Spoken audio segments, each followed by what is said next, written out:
اعوذ باللہ من الشیطان اللعین الرجیم بسم اللہ الرحمن الرحیم الحمد للہ رب العالمین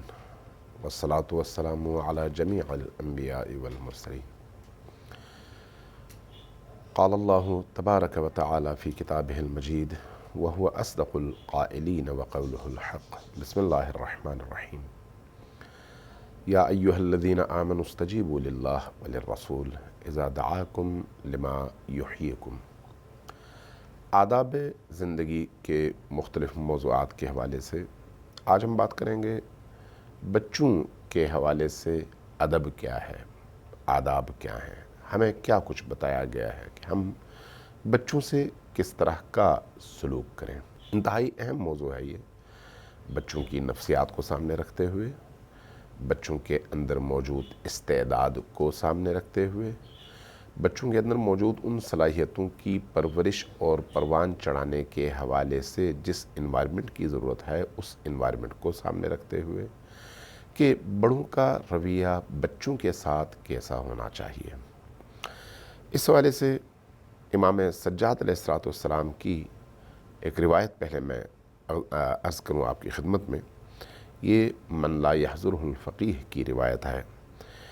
امام سجاد فرماتے ہیں کہ حق الصغیر رحمتہ فی تعلیمہ والعفو عنہ والستر علیہ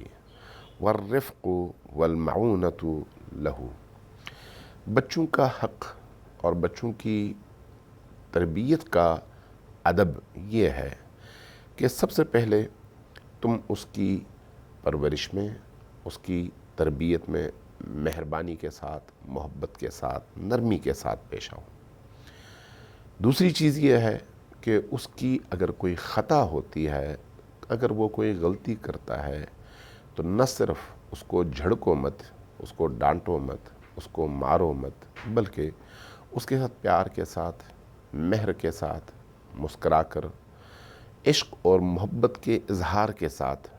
پیش آؤ اور اس کی اس خطا کو معاف کر دو۔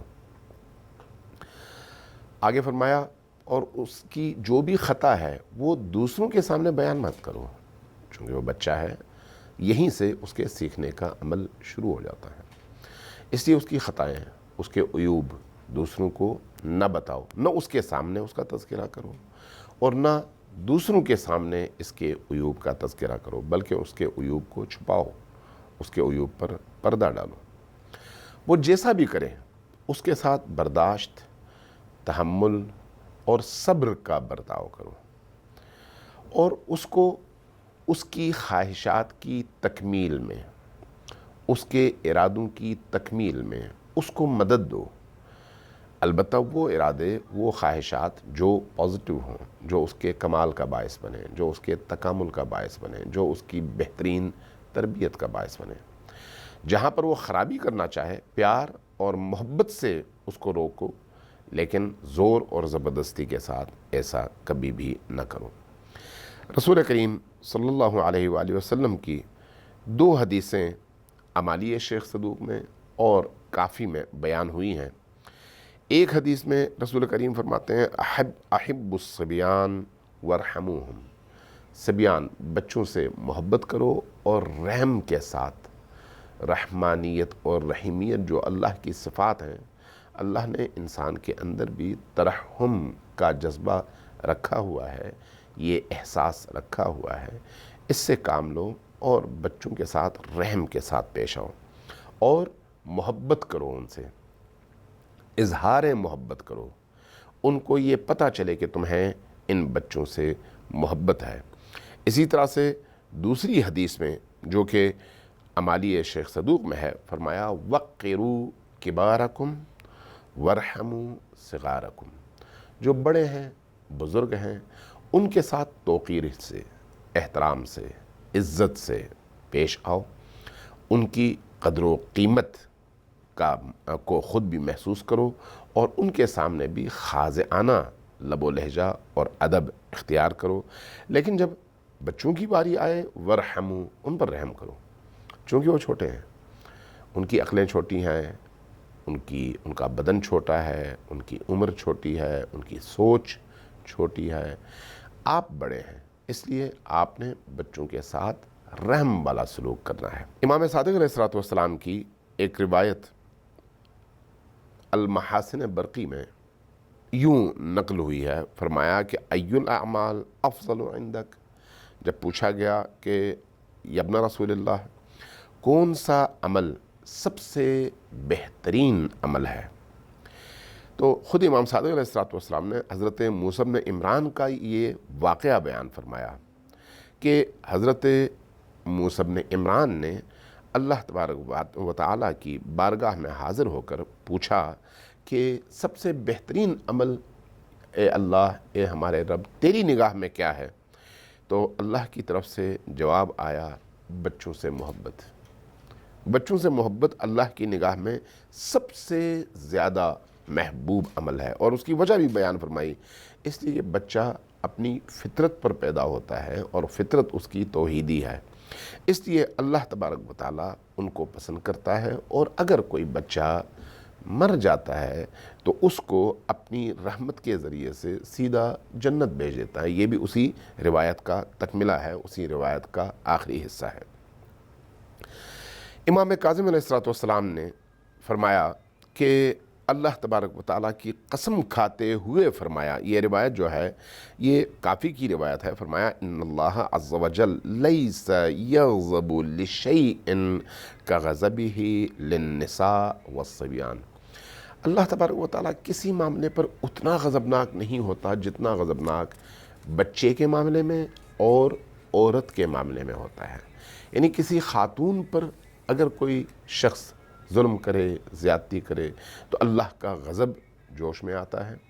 اسی طرح سے اگر کسی بچے کے ساتھ بدسلوکی کی جائے تو اللہ کا غضب جوش میں آتا ہے۔ اس لیے اللہ کو اگر غضبناک نہ کرنا چاہو تو طریقہ یہ ہے کہ بچوں سے محبت سے پیش آؤ اور خواتین سے ترحم کے ساتھ پیش آؤ، احترام بھی اور رحم بھی۔ ارشاد القلوب کی ایک روایت ہے، فرمایا یہ روایت جو ہے نبی کریم صلی اللہ علیہ وآلہ وسلم سے ہے، فرمایا کہ لولا مشائخ رکع وفتیان خشع وصبیان رزع لصب علیکم العذاب صبا، اگر بوڑھے عابد نہ ہوتے تمہارے معاشرے میں، عبادت گزار بزرگ اگر تمہارے معاشرے میں نہ ہوتے، اور اسی طرح سے خضوع اور خشوع رکھنے والے جوان تمہارے معاشرے میں نہ ہوتے، اور اسی طرح سے دودھ پینے والے بچے تمہارے معاشرے میں نہ ہوتے، تو ہر پل اللہ کا عذاب تم پر نازل ہوتا اور تم لوگ تباہ اور برباد ہو جاتے۔ یعنی اللہ کے عذاب کو روکنے کے جو اسباب ہیں، ان اسباب میں ایک سبب چھوٹے بچے ہیں، لہٰذا بچوں کے ساتھ سلوک کے حوالے سے ہمیں یہ روش بتائی گئی ہے، یہ ادب بتایا گیا ہے۔ رسول کریم صلی اللہ علیہ وآلہ وسلم ایک لشکر بھیج رہے تھے، جب لشکر بھیج رہے تھے تو اس وقت آپ نے ایک جملہ ارشاد فرمایا، وہ جملہ اسی حوالے سے ہے، فرمایا کہ بوڑھے لوگوں پر رحم کرو اور ان کو کبھی بھی نہ مارنا، اور اسی طرح سے بچوں اور عورتوں کو کبھی بھی قتل نہ کرنا، نہ بوڑھوں کو، نہ بچوں کو، نہ عورتوں کو، بوڑھوں کو ان کی بزرگی کی وجہ سے، عورتوں کو ان کے ضعف اور کمزوری کی وجہ سے، اور بچوں کو اس لیے کہ اللہ کو بچے پسند ہیں، اس لیے وہ کبھی بھی ان کے مارنے کو کسی بھی قیمت پر پسند نہیں کرتا، راضی نہیں ہے۔ رسول کریم صلی اللہ علیہ وآلہ وسلم کا جو رویہ رہا ہے، سنت رہی ہے بچوں کے حوالے سے، وہ یہ ہے کہ جب کبھی بچوں کو دیکھتے تھے تو آپ سلام فرمایا کرتے تھے۔ اس لیے آپ نے فرمایا کہ میری 5 سنتیں ایسی ہیں کہ ان سنتوں کو میں کبھی بھی ترک نہیں کروں گا، تاکہ تمام عالم، تمام انسان یہ جان لیں کہ یہ محمد عربی کی سنتوں میں سے، اور ان سنتوں کو ہر صورت میں انجام دیا جانا چاہیے۔ ان میں سے ایک سنت بچوں کو سلام کرنا ہے۔ نبی کریم صلی اللہ علیہ وآلہ وسلم جب محفلوں میں آتے یا ایسی جگہ جاتے جہاں پر بچے ہوتے تو بچوں سے پہلے بچوں کو سلام کیا کرتے تھے۔ اسی طرح سے روایت ہے کہ بچوں کے ساتھ کھیلا کرو، بچوں کے ساتھ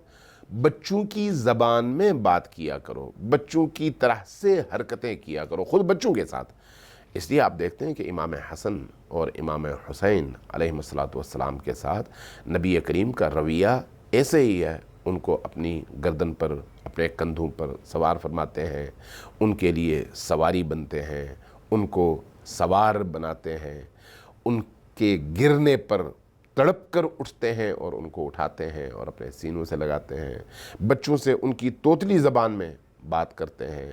ان سے ان کے لب و لہجے میں بات کر کے ان کو خوش کرتے ہیں. یہ سارا سلوک، یہ سارا ادب، یہ سارا رویہ، یہ سارا اخلاق نبی کریم صلی اللہ علیہ وآلہ وسلم نے ہم سب کو سکھایا ہے کہ اس طرح سے بچوں کے ساتھ اپنا رویہ رکھا کرو. ایک اور روایت میں ایک اور پہلو کی طرف آپ نے اشارہ فرمایا کہ بہشت میں ایک جگہ ایسی ہے جو صرف ان لوگوں کو اللہ عطا کرے گا جو بچوں کو خوش کرتے ہیں. آپ جب گھر جاتے ہیں تو ٹافی لے کر چلے جائیں، کوئی کھلونا لے کر چلے جائیں،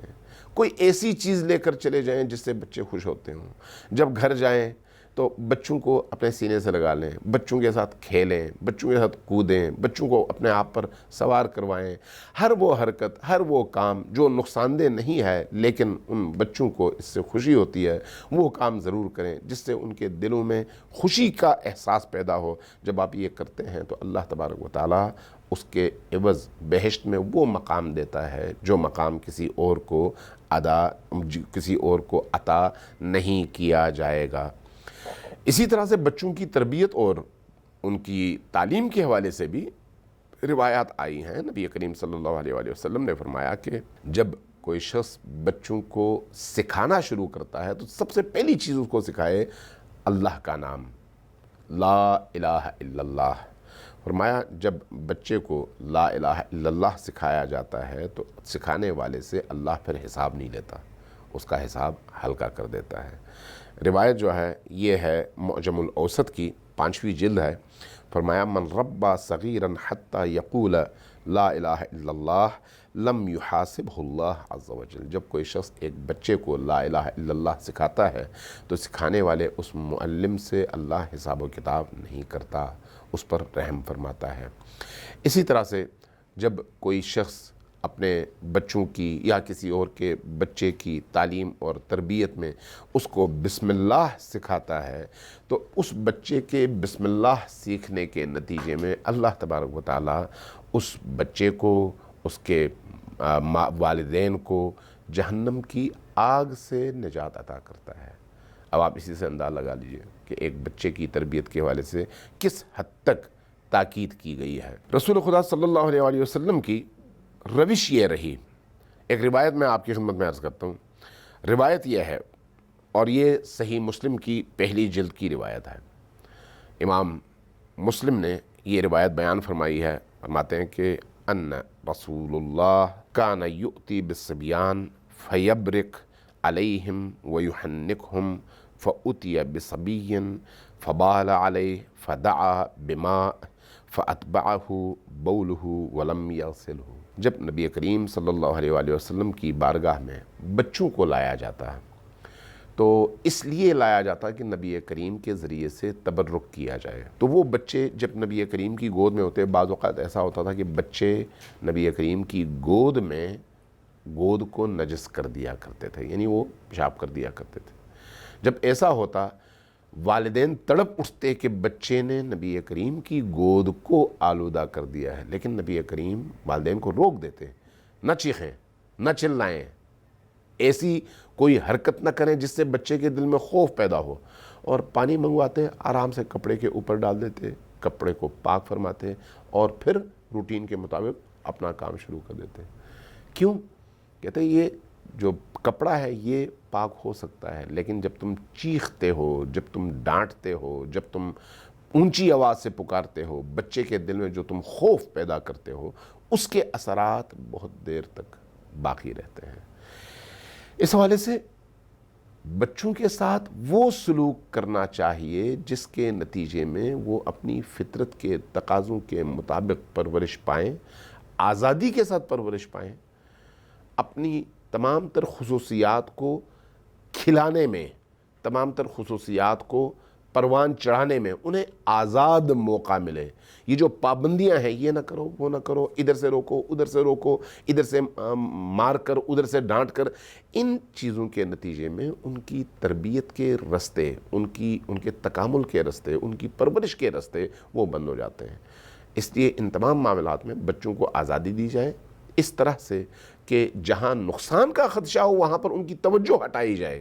لیکن ان کو ڈانٹا نہ جائے، ان کو مارا نہ جائے، ان کو پیٹا نہ جائے. خصوصاً آج کل بعض اسکولوں میں یا بعض مدارس میں بچوں کے ساتھ جس طرح سے بے رحمانہ درندگی والا سلوک سامنے آ جاتا ہے انتہائی افسوس کے ساتھ، اور بعض اوقات اس کی ویڈیوز آتی ہیں. ان چیزوں کو دیکھ کر محسوس یہ ہوتا ہے کہ ان کو نہ اسلام کا پتہ ہے، نہ دین کا پتہ ہے، نہ رسول کریم صلی اللہ علیہ وآلہ وسلم کی سیرت کا پتہ ہے، بلکہ ان کے اندر موجود وحشی حیوان اس وقت اپنا رد عمل دکھا رہا ہوتا ہے. اللہ تبارک و تعالی ہمیں ایسی وحشت اور بربریت سے نجات عطا فرمائے اور ہمیں بچوں کی نفسیات کو سمجھنے کی توفیق عطا فرمائے. والسلام علیکم ورحمۃ اللہ وبرکاتہ.